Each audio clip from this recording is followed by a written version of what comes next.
तो स्वागत है आपका मेरे इस प्लेटफॉर्म पर। जैसा कि आपको पता है कि हम सब क्लास 6 की जियोग्राफी की बुक कवर कर रहे हैं। कल हम अध्याय 5 की शुरुआत किए थे और कुछ टेक्निकल इशू की वजह से बस हम आधा चैप्टर ही कवर कर पाए थे। तो आज हम उस आधे चैप्टर को फिनिश करेंगे। तो आइए टाइम को बर्बाद किए बिना अपने इस लेसन को स्टार्ट करते हैं। दोस्तों, हम कल पढ़ रहे थे अध्याय 5 पृथ्वी के परिमंडल, जिसमें हमने महाद्वीप को पढ़ा कि विश्व का सबसे बड़ा महाद्वीप एशिया है। महासागर के बारे में पढ़ा। तो हम महाद्वीप के बारे में पढ़ रहे हैं, जिसमें आज हम पढ़ेंगे अंटार्कटिका। अंटार्कटिका एक बहुत बड़ा महाद्वीप है जो कि दक्षिणी गोलार्ध में स्थित है। दक्षिण ध्रुव इस महाद्वीप के मध्य में स्थित है। चूँकि ये दक्षिणी ध्रुव क्षेत्र में स्थित है, इसलिए हमेशा मोटी बर्फ की परतों से ढका रहता है। यहाँ किसी भी प्रकार का स्थायी मानव निवास नहीं है। बहुत से देशों के शोध केंद्र यहाँ स्थित हैं। भारत के भी शोध संस्थान यहाँ हैं। इनके नाम है मैत्री तथा दक्षिण गंगोत्री। जलमंडल, आपको पता है जलमंडल किसे कहते हैं? पृथ्वी पे अत्यधिक मात्रा में जल पाया जाता है, उसे ही जलमंडल कहते हैं। पृथ्वी को नीला ग्रह कहा जाता है। पृथ्वी का 71% भाग जल तथा 29% भाग स्थल है। जलमंडल में जल के सभी रूप उपस्थित हैं। इसमें महासागर एवं नदियाँ, झीलें, हिम नदियाँ, भूमिगत जल तथा वायुमंडल की जलवाष्प सभी सम्मिलित हैं। पृथ्वी पर पाए जाने वाले जल का 97% से अधिक भाग महासागरों में पाया जाता है एवं वह इतना अधिक खारा होता है कि ये देखिए उत्तरी अमेरिका, आप इससे फिगर बना सकते हैं। ये एशिया महाद्वीप,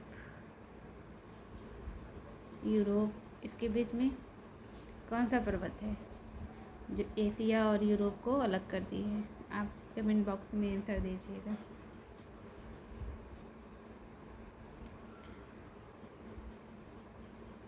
आइए आगे बढ़ते हैं। मानव के उपयोग में नहीं आ सकता है। शेष जल का बहुत बड़ा भाग बर्फ की परतों एवं नदियों तथा भूमिगत जल के रूप में पाया जाता है। जल का बहुत कम भाग आलवण जल के रूप में पाया जाता है, जो मनुष्य के इस्तेमाल में आता है।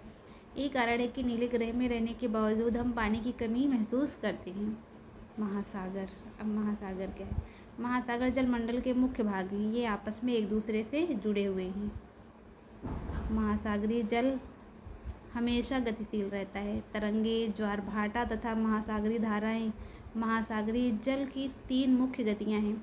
बड़े से छोटे आकार के आधार पर क्रमशः 5 महासागर प्रमुख हैं: प्रशांत महासागर, अटलांटिक महासागर, हिंद महासागर और दक्षिणी महासागर तथा आर्कटिक महासागर, जो कि चित्र 5.1 में आप देख सकते हैं।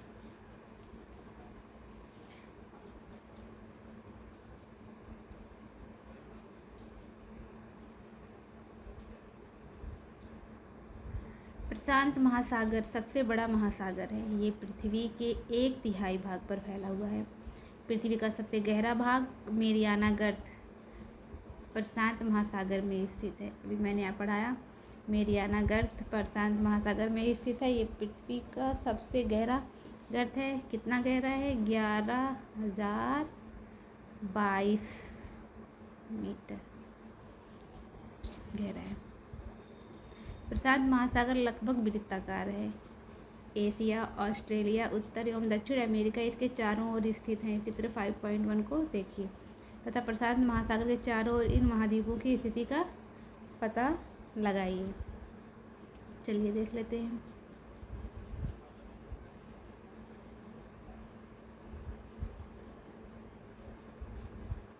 यहाँ पे यही है। आप यहाँ पे देख लीजिए,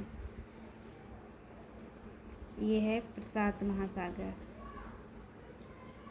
और ये है हिंद महासागर, ये है अटलांटिक महासागर।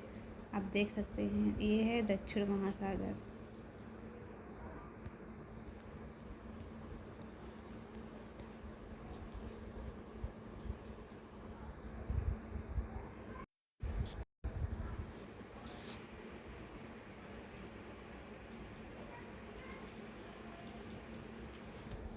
अटलांटिक महासागर विश्व का दूसरा सबसे बड़ा महासागर है। ये अंग्रेजी भाषा के एस अक्षर के आकार का है।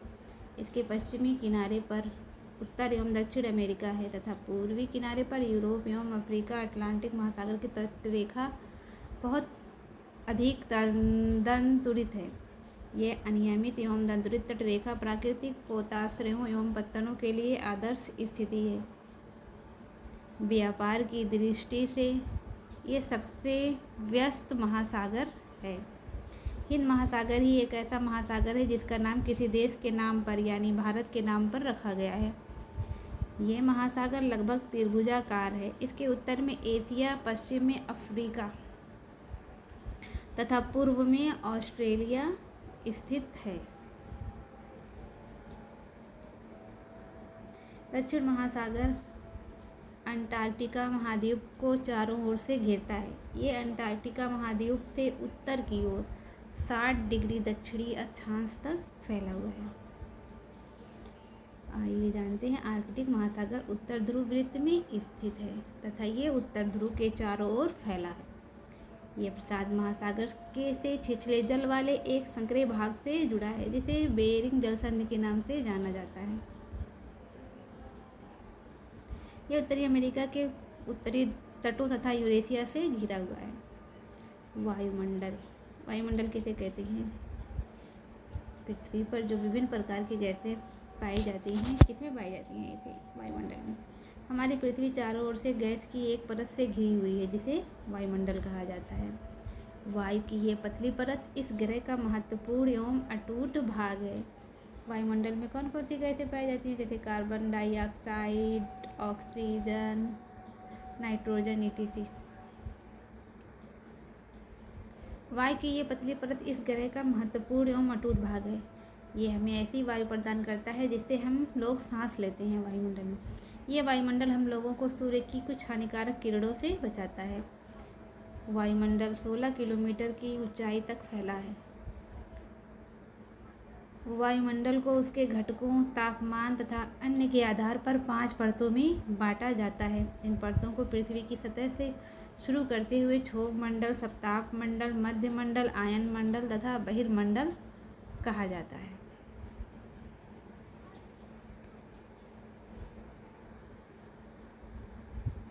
वायुमंडल मुख्यतः ऑक्सीजन एवं नाइट्रोजन का बना है जो कि साफ तथा शुष्क हवा का 99% भाग है। आयतन के अनुसार नाइट्रोजन 78%, ऑक्सीजन 21% तथा दूसरी गैसें जैसे कार्बन डाइऑक्साइड, आर्गन इत्यादि की मात्रा 1% है। ऑक्सीजन सांस लेने के लिए आवश्यक है जबकि नाइट्रोजन प्राणियों की वृद्धि के लिए आवश्यक है। कार्बन डाइऑक्साइड यद्यपि बहुत कम मात्रा में है लेकिन ये पृथ्वी के द्वारा छोड़ी गई उष्मा को अवशोषित करती है जिससे पृथ्वी गर्म रहती है। ये पौधों की वृद्धि के लिए भी आवश्यक है। ऊंचाई के साथ वायुमंडल के घनत्व में भिन्नता आती है। ये घनत्व समुद्री तल पर सबसे अधिक होता है तथा जैसे जैसे हम ऊपर की ओर जाते हैं ये तेजी के साथ घटता जाता है। आप जानते हैं कि पहाड़ों पर पर्वतारोहियों को हवा के घनत्व में कमी होने के कारण सांस लेने में कठिनाई होती है। ऊंचाई पर सांस लेने के लिए उन्हें अपने साथ ऑक्सीजन सिलेंडर लेकर जाना पड़ता है। जैसे जैसे हम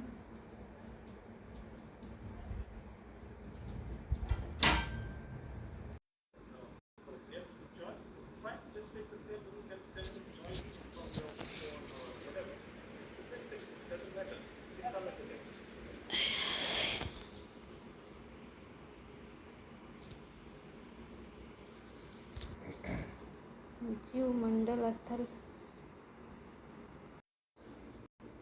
जल तथा हवा के बीच एक सीमित भाग है। ये वह भाग है जहाँ जीवन मौजूद है। यहाँ जीवों की बहुत सी प्रजातियाँ हैं जो कि सूक्ष्म जीवों तथा बैक्टीरिया से लेकर बड़े स्तनधारियों के आकार में पाई जाती हैं। मनुष्य सहित सभी प्राणी जीवित रहने के लिए एक दूसरे से तथा जीवमंडल से जुड़े हुए हैं। जीवमंडल के प्राणियों को मुख्यतः दो भागों में जंतु जगत एवं पादप जगत में विभक्त किया जा सकता है। पृथ्वी के ये तीनों परिमंडल आपस में पारस्परिक क्रिया करते हैं तथा एक दूसरे को किसी न किसी रूप में प्रभावित करते हैं। उदाहरण के लिए लकड़ी तथा खेती के लिए वनों को काटा जाए तो इससे ढलुआ भाग पर मिट्टी का कटाव तेजी से होने लगता है। इसी प्रकार प्राकृतिक आपदाएं जैसे भूकंप से पृथ्वी की सतह में परिवर्तन हो जाता है। हाल ही में सुनामी के कारण अंडमान एवं निकोबार द्वीप समूह का कुछ भाग पानी में डूब गया। झीलों तथा नदियों में दूषित पदार्थों के प्रवाहित होने से उनका जल मानव के इस्तेमाल के लायक नहीं रह जाता है। ये जल दूसरे जीवों को भी नुकसान पहुंचाता है। उद्योगों, तापीय विद्युत संयंत्रों तथा गाड़ियों का उत्सर्जित पदार्थ वायु को प्रदूषित करता है। कार्बन डाइऑक्साइड वायु का एक महत्वपूर्ण घटक है, लेकिन कार्बन डाइऑक्साइड की मात्रा में वृद्धि के कारण पृथ्वी के तापमान में वृद्धि हो रही है। इसे भूमंडलीय तापन कहा जाता है। इसलिए भूमंडल, वायुमंडल तथा जलमंडल के बीच के प्राकृतिक संतुलन को बनाए रखने के लिए पृथ्वी के संसाधनों को सीमित उपयोग की आवश्यकता है। अभ्यास आगे है अभ्यास प्रश्न, जिसका उत्तर आप लोग लिखने की कोशिश करिएगा।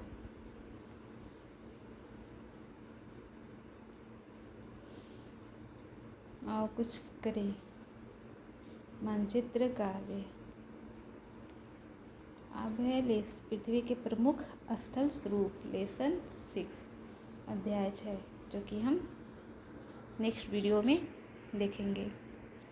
शुक्रिया, धन्यवाद।